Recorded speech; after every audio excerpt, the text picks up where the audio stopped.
Hello. तो कल आपने सोचा कि आपको घर लेना है, तो आप चलें घर पसंद करने। तो आज हम लोग सबसे पहला स्टेप जो उठाएंगे वो ये उठाएंगे कि हमें घर लेना है या ज़मीन लेनी है। तो अगर आप घर लेना चाहते हैं तो आप ले सकते हैं, वो आपको ठीक पड़ जाता है। पर कई बार घर ऐसे हमको मिलते हैं जहाँ पे भी हमें हमारी रिक्वायरमेंट को फुलफ़िल नहीं करते। तो कोशिश हम करें कि हम ज़मीन लेके अपना ही घर बनवाएं, वो ज़्यादा अच्छा है। पर अगर आप घर खरीद रहे हैं बना बनाया भी, तब भी आप कुछ चीज़ें ज़रूर ध्यान रखें। अगर आप बना बनाया घर खरीद रहे हैं तो सबसे पहले तो आप वहाँ के सारे पेपर्स चेक करें, कहीं कोई पेपर में फ्रॉड तो नहीं है। इस चीज़ का आप बहुत अच्छे से ध्यान रखें। आप जिस भी एरिया में घर ले रहे हों, वहाँ के आपकी जो अथॉरिटी है वहाँ से आप वो पेपर को ठीक से चेक करवाएं। दूसरा, आप वहाँ की जो रोड्स की चौड़ाई है उसका बहुत अच्छे से ध्यान रखें, क्योंकि कई बार क्या होता है हम बहुत गली में जाके घर ले लेते हैं, फिर उसमें वहाँ पे हमारे बड़े सामान आने में दिक्कत आती है, हमारे व्हीकल्स आने में दिक्कत होती है, वो हमको एक ड्रॉबैक रह जाता है। तो आप कोशिश करें कि बहुत पतली वाली रोड्स पे आप कभी भी घर ना लें। आपको थोड़ा सा ऐसा हो, मिनिमम 12-12.5 फीट की रोड हो, 15 फीट की रोड हो तो बहुत अच्छी बात है।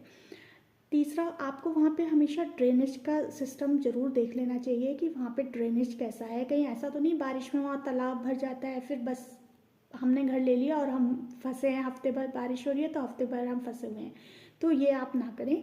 वहाँ पे एक बार आप देखें कि बारिश में वहाँ का ड्रेनेज का क्या सिस्टम है, वहाँ की जो ड्रेन्स हैं वो प्रॉपरली बनी हुई हैं कि नहीं बनी हुई हैं, इसका आप ध्यान रखें।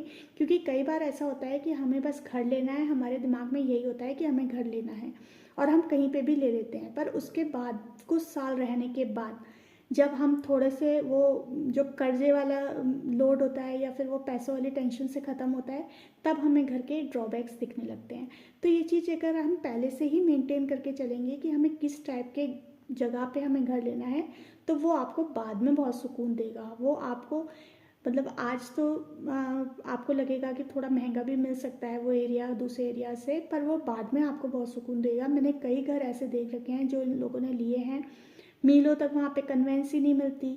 वहाँ की रोड्स पे जाके वो डायरेक्ट ही आपके हाईवे पे पहुँचते हैं, तो आपको बच्चों को वहाँ से भेजने में दिक्कत होती है। तो ये सारी चीज़ें फेस करनी पड़ती हैं। तो ये चीज़ें आपको फेस ना करनी पड़े, इसलिए आप पहले ही वहाँ पे देखें। तीसरा, आप वहाँ पे आपने ड्रेनेज देख लिया, आपने पेपर्स देख लिए, आपने रोड्स की चौड़ाई देख ली। ये 3 चीज़ें हो गई। एक, वहाँ की आप सबसे पहले सिक्योरिटी देखें कि वहाँ पे कैसी सिक्योरिटी है, कि अगर आप पूरे दिन को घर बंद करके जा रहे हैं तो आपको कोई प्रॉब्लम तो नहीं हो रही, ये चीज़ भी आप नोटिस करें।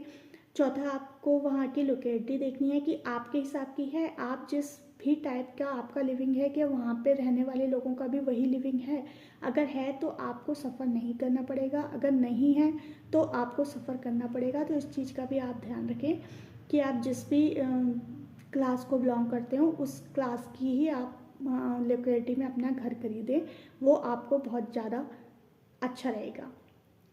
पास में देखें कि आपके कन्वेंस की प्रॉब्लम तो नहीं है, आपका मार्केट बहुत ज़्यादा दूर तो नहीं है, आपके बच्चों के स्कूल में जाने में कोई ऐसी प्रॉब्लम तो नहीं है जो बाद में आपको फेस करनी पड़े। ये सारी चीज़ें आप घर बनवाने से पहले ही ध्यान रखें, जिससे कि आपको बाद में प्रॉब्लम नहीं होगी। क्योंकि जब हम घर खरीद रहे होते हैं ना, तो हम ये चीज़ों पे कभी भी फोकस नहीं करते हैं, हम फोकस करते हैं बस हमें घर लेना है। पर घर लेने से पहले अगर आप ये छोटी छोटी चीज़ों पे फोकस करोगे ना, तो आप खुद ही देखना कि बाद में आपका घर जब बन के तैयार होगा ना तो कितना अच्छा होगा। तो आज हम लोगों ने जो बात करी वो आपकी लैंड की, आपको कैसी लैंड लेनी चाहिए। बाकी लैंड लेते समय जब आपने ये सारी चीज़ें देख ली और सब कुछ ठीक है, तो आप जो जगह देख रहे हो उसको आप देखना कि रेक्टेंगल हो, स्क्वायर हो, बहुत ज़्यादा कटी पटी जगह ना हो, क्योंकि वो वास्तु के हिसाब से गलत होती है। इसके लिए मैंने एक वीडियो बना रखी है मेरे वास्तु ज्ञान में, वो आप देख सकते हैं, उसके अकॉर्डिंग ही आप अपनी लैंड लें। दूसरा, आप ये देखें कि उस लैंड में दीमक तो नहीं है, अगर दीमक है तो वो लैंड आप ना लें, क्योंकि वो उसकी भरपाई आप जीवन भर कर ही नहीं पाएंगे। आप इतना पैसा लगाएंगे और फिर भी आप सुकून से नहीं रह पाएंगे। तो इतना सब चीज़ें करने के बाद अब हम लोग कल डिस्कस करेंगे कि उसके आगे हमें क्या करना है।